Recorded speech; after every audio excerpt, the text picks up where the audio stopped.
Warahmatullahi wabarakatuh. Bismillahirrahmanirrahim. Alhamdulillahirabbil alamin. Wa bihi nasta'inu ala umurid dunya waddin. Wassalatu wassalamu ala asyrafil anbiya'i wal mursalin sayyidina wa maulana Muhammadin wa ala alihi wa sahbihi ajma'in. Subhanaka la ilma lana illa ma 'allamtana innaka antal alimul hakim wa tub 'alaina innaka antat tawwabur rahim. Amma ba'd. Jamaah semuanya, ngaji rutinan Kamis sore yang kami hormati. Pada kesempatan sore ini kita akan melanjutkan ngaji bab fikih.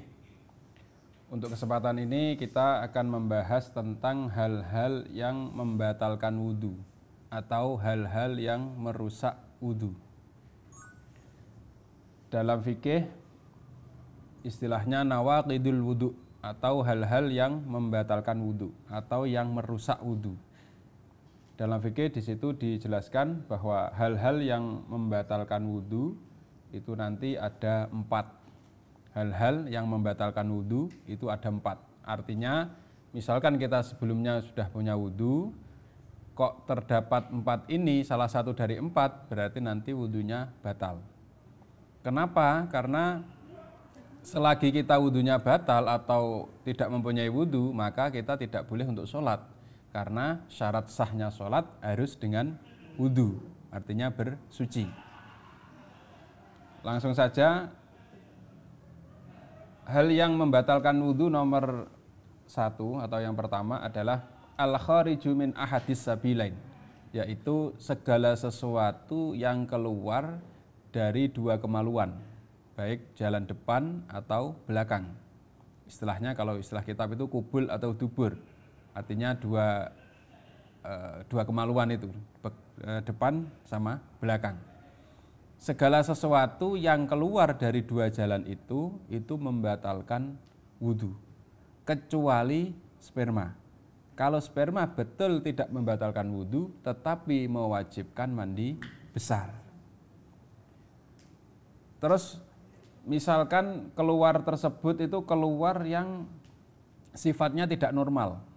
Mohon maaf, misalkan ada jalan depan tetapi kok keluar angin, ya nggak masalah, itu tetap dihukumi membatalkan wudhu. Artinya apapun yang keluar dari jalan depan atau jalan belakang, artinya 2 kemaluan itu, apapun bentuknya, asal kecuali sperma, maka membatalkan wudhu.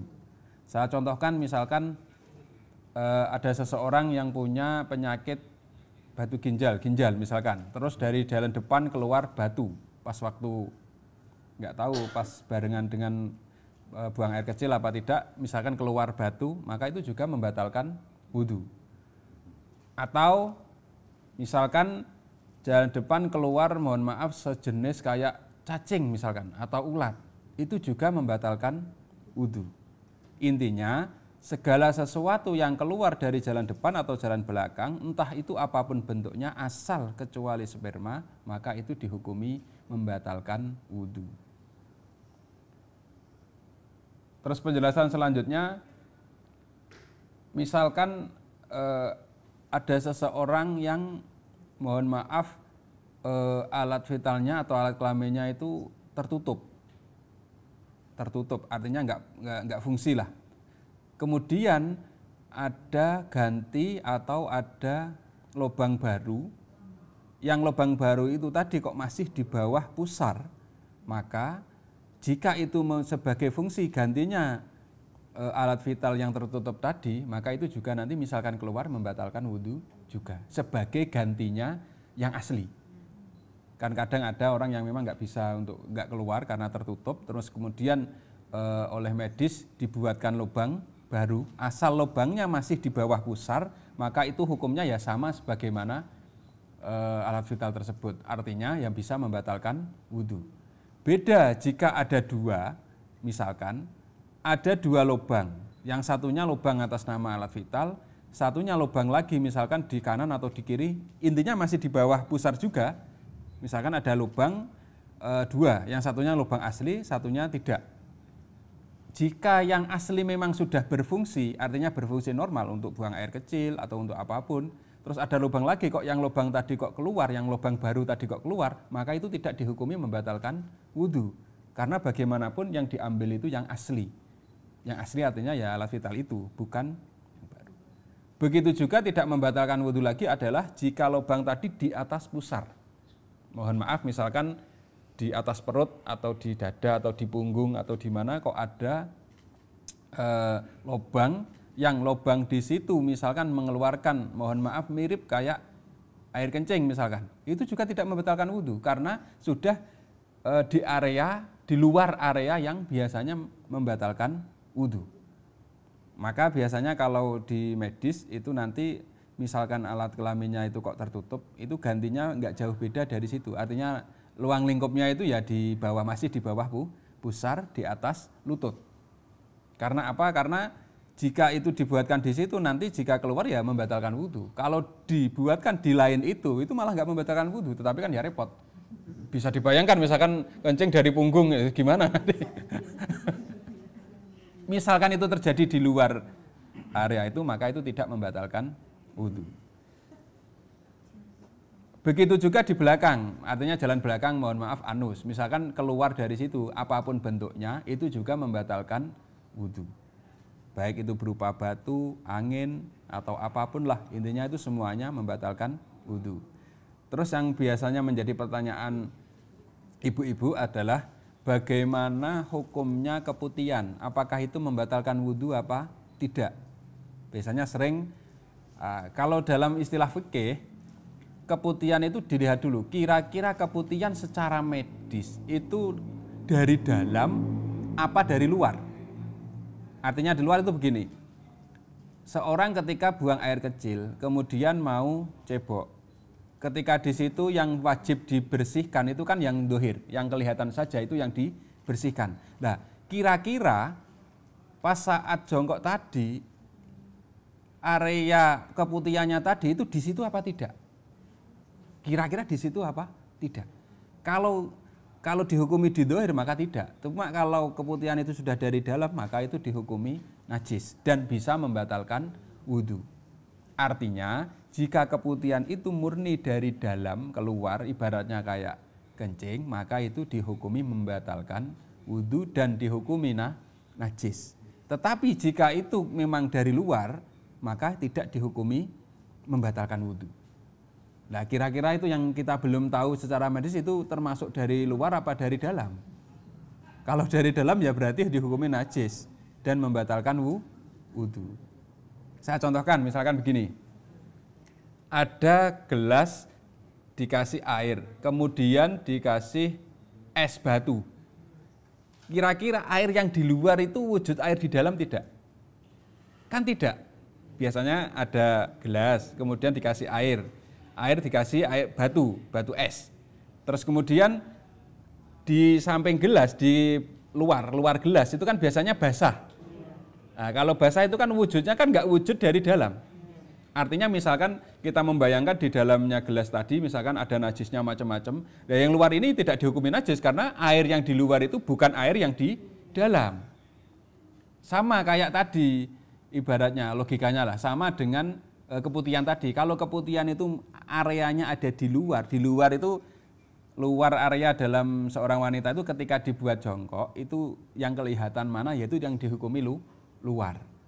Kalau pas jongkok tidak terdapat, tidak kelihatan bahasanya, maka itu tidak termasuk anggota dalam.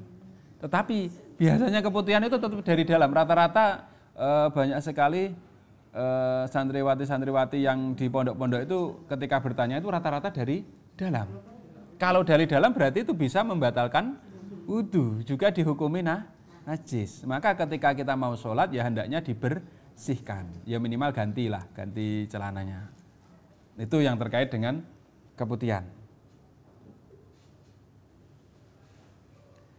Terus hal-hal yang membatalkan wudhu nomor 2 adalah zawalul akli binaumin au ghairihi, yaitu segala sesuatu yang menghilangkan kesadaran.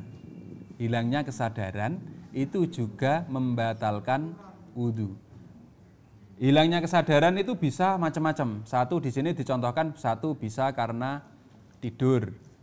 Nomor 2, bisa karena mohon maaf mabuk, bisa karena sakit epilepsi, bisa karena pingsan, bisa karena saking kagetnya atau sangat takutnya atau ketakutan atau gimana, atau akhirnya kayak orang blank gitu loh, kayak shock berat gitu loh. Nah itu sampai kesadarannya hampir hilang. Nah itu juga bisa membatalkan wudhu. Jadi yang membatalkan wudhu nomor 2 adalah hilangnya kesadaran.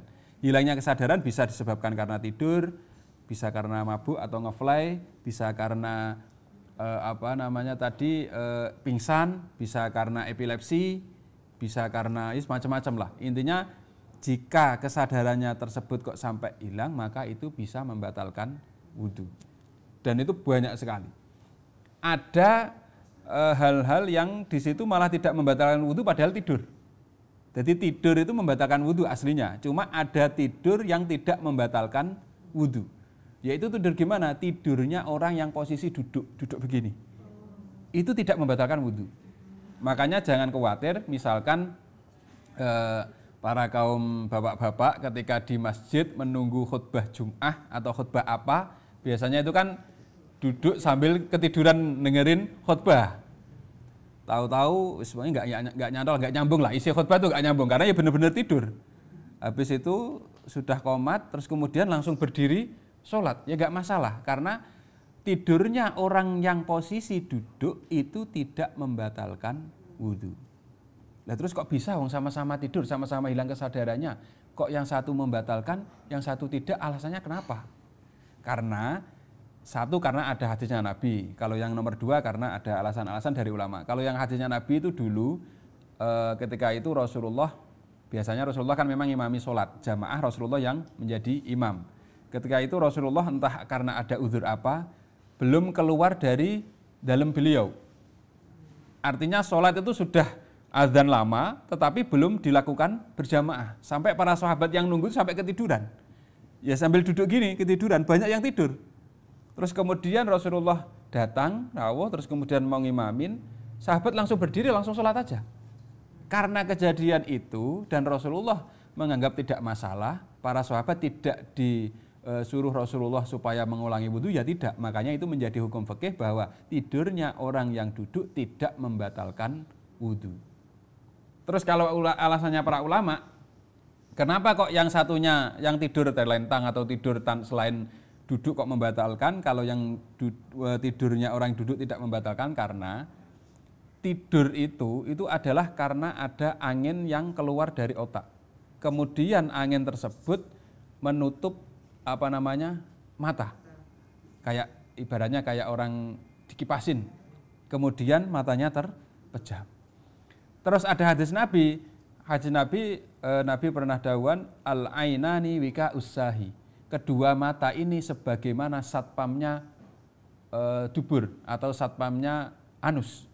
Artinya jika saat mata terpejam, otomatis kan nggak ada yang nyatmami, nggak ada yang siaga. Apakah ini keluar angin apa tidak kan nggak tahu. Tetapi apabila mata sudah terpejam, artinya satpamnya sudah tidur, terus bawah tertutup oleh lantai, maka kan nggak bisa keluar anginnya. Makanya terus tidak menjadi batal. Jadi ada ulama yang berpendapat demikian. Jadi yang kenapa kok tidak membatalkan tidurnya orang yang duduk, karena satpamnya yang di sini meskipun tidur, tetapi bawahnya kan sudah ada alasnya. Ya bisa dipraktekkan aja. Kira-kira kita posisi duduk gini mau buang air, mau kentut, kira-kira bisa enggak? Kan sulit. Artinya ya nggak bisa kalau nggak sambil miring. Nah itu bukti bahwa ternyata meskipun mata terpejam, nggak bisa mengendalikan bawah, nggak bisa mengendalikan dubur. Misalkan keluar angin kan kalau mata terpejam kan nggak tahu. Ya nggak mendengar, nggak tahu. Tetapi kalau sudah ada pengganjalnya, sudah aman. Artinya nggak mungkin keluar lah. Kecuali kalau memang kanan kiri ngabarin, wah kamu tadi kentut. Ya sudah, mau nggak mau kita wudhu. Tapi itu nggak usah kita persulit lah. Asal orang tidurnya duduk, posisi duduk begini, bukan duduk yang kakinya disejajar, bukan loh ya. Duduk yang memang betul-betul agak ditekuk, maka itu dihukumi tidak membatalkan wudhu. Itu yang terkait dengan tidur. Terus termasuk membatalkan wudhu lagi yang masih dalam bab ini adalah hilang kesadaran karena misalkan pingsan. Pingsan itu juga bisa membatalkan wudhu. Karena apa? Posisi ketidaksadaran itulah yang menjadikan wudhunya batal. Disamakan juga ketika kita misalkan mabuk atau ngefly atau apalah sampai kesadarannya hilang, maka dia tidak membatalkan wudhu. Terus ada contoh lagi di sini kayak orang epilepsi. Epilepsi di situ memang ya karena itu ya sakit ya jenisnya sakit. Misalkan terjadi epilepsi setelah dia wudhu kemudian kok kejang-kejang terus kemudian epilepsi, maka di situ juga membatalkan wudhu. Misalkan dia kemudian sadar maka dia harus wudhu lagi. Dan semua ini yang saya sampaikan ini termasuk kenapa kok tidur membatalkan, kenapa kok epilepsi membatalkan wudhu, kenapa mabuk membatalkan wudhu itu karena ada hadisnya juga ada Al-Quran. Kalau di Al-Quran ya ayyuhalladzina amanu la taqrabus sholata wa antum sukara. Hai orang-orang yang beriman, janganlah kamu sholat sedang kamu sedang mabuk. Posisi kamu sedang mabuk. Karena dulu itu sahabat ada yang ya mabuk gitu. Kemudian dia sholat bacaannya itu enggak runtut. Jadi ayatnya itu dibulak-balik. Qul ya ayyuhal kafirun la a'budu ma ta'budun wala antum a'buduna ma a'bud wala ana a'budu ma abatum wala ana a'budu ma abatum, bolak-balik enggak ketemu ujungnya. Terus itu karena dia ya biasa karena enggak konsentrasi karena kesadarannya setengah hilang. Nah, dengan itu terus akhirnya tidak diperbolehkan orang mabuk dalam posisi sholat dan itu bisa membatalkan wudhu.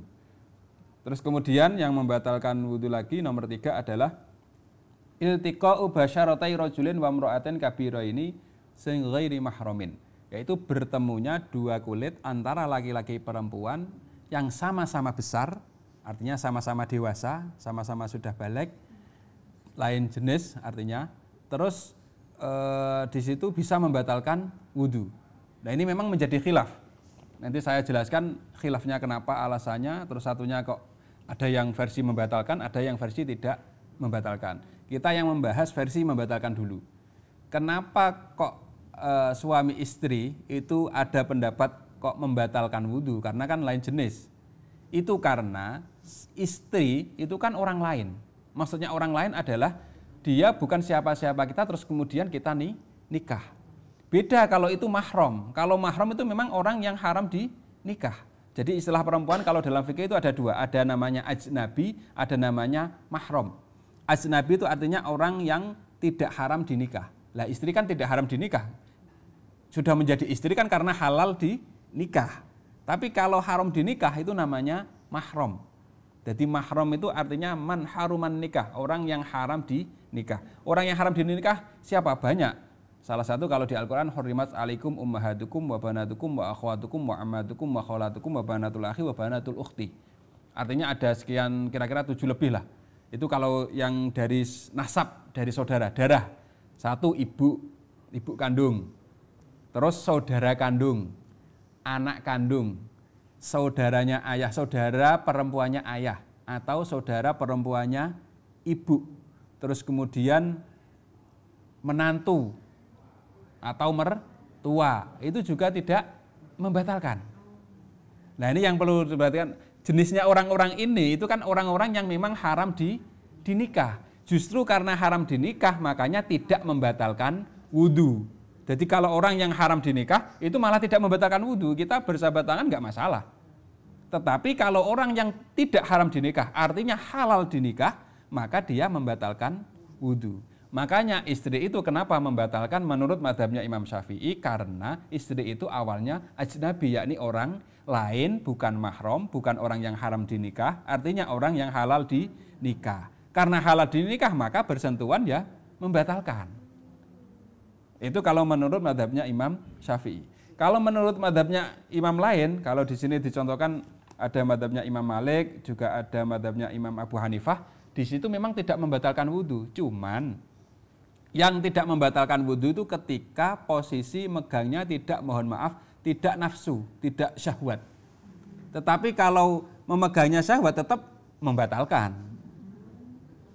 Jadi itu, ini biasanya berlaku di Kalau di Indonesia biasanya itu disosialisasikan oleh KBIH. KBIH itu biasanya kalau mau ke umroh atau kalau mau haji itu dikasih pendapat yang sekira megang antara suami istri itu tidak membatalkan. Yaitu karena ibaratnya pindah mazhab sebentar. Pindah mengikuti pendapat yang memperbolehkan. Alasannya apa? Karena di sana itu kredit. Kita jamaah laki-laki perempuan bisa jejer bareng. Depan kita ada perempuan, kadang belakang ada. Karena tawaf pun juga laki-laki perempuan sama kan, nggak ada pembatas. Artinya nggak ada jarak, ya pokoknya gitu. Masalahnya kalau dipisah ya nanti repot. Kalau yang punya istri sama suami umroh misalkan atau haji, nanti kalau pisah hilang malah repot. Makanya biasanya tetap digandeng.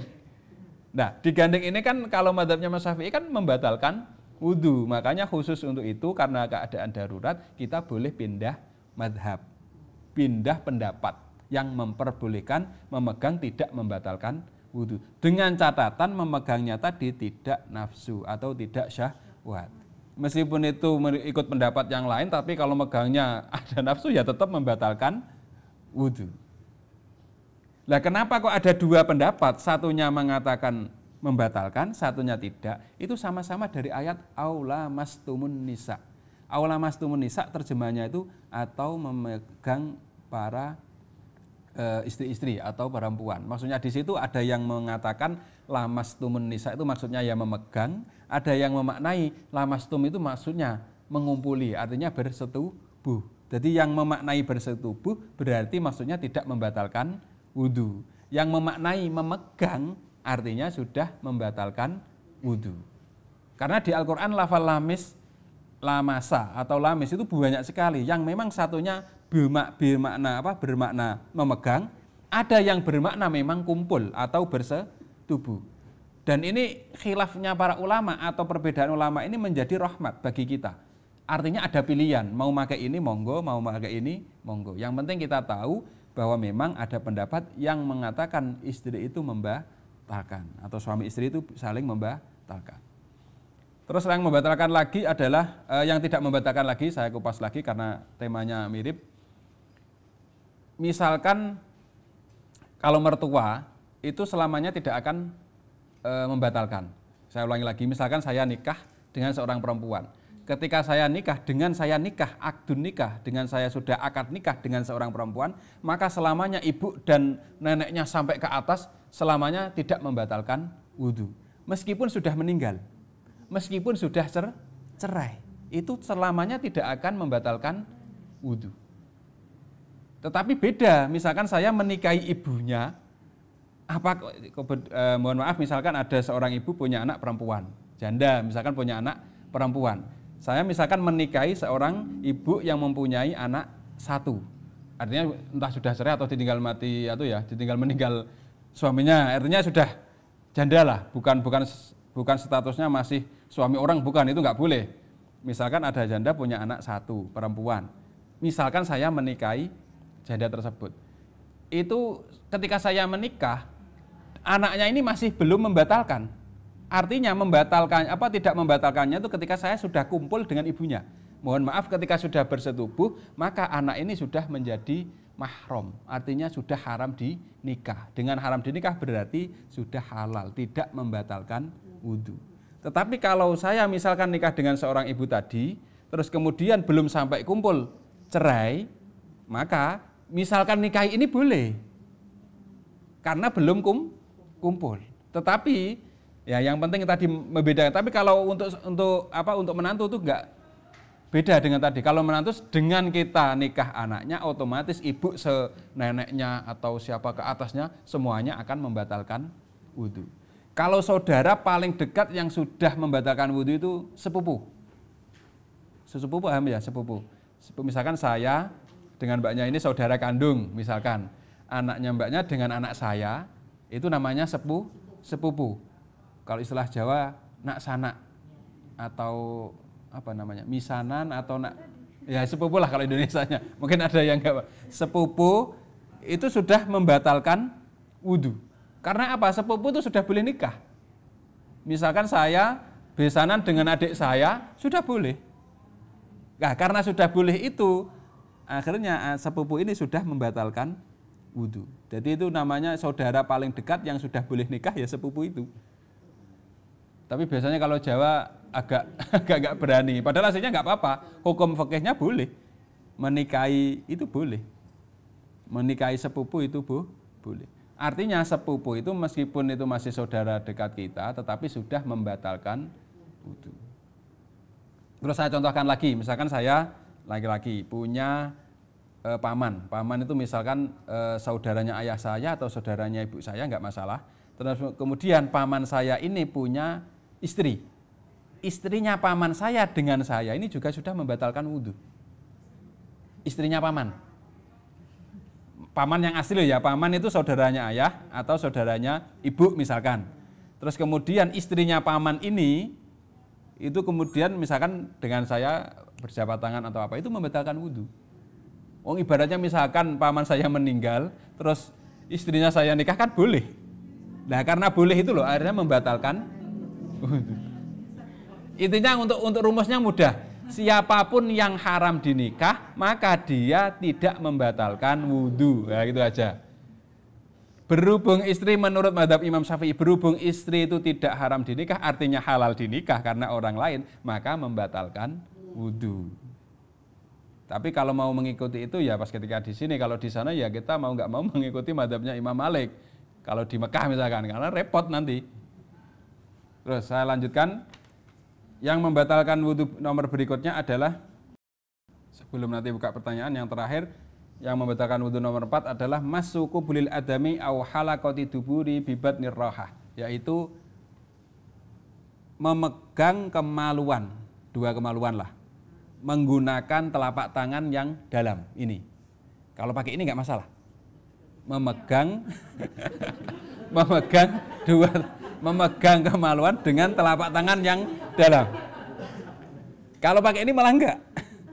Ibaratnya kalau 2 telapak tangan ini kita kumpulkan begini, lah yang nempel ini, kalau jempol gini ya, yang nempel ini loh, itu yang membatalkan, dibuat untuk memegang kemaluan. Kemaluan bisa kemaluan depan, kalau kemaluan belakang itu artinya halaqah dubur, artinya bulat-bulatnya anus, itu juga membatalkan. Mohon maaf kalau laki-laki itu kalau helmnya saja yang membatalkan. Kalau perempuan nggak tahu itu yang itunya lah gitu aja.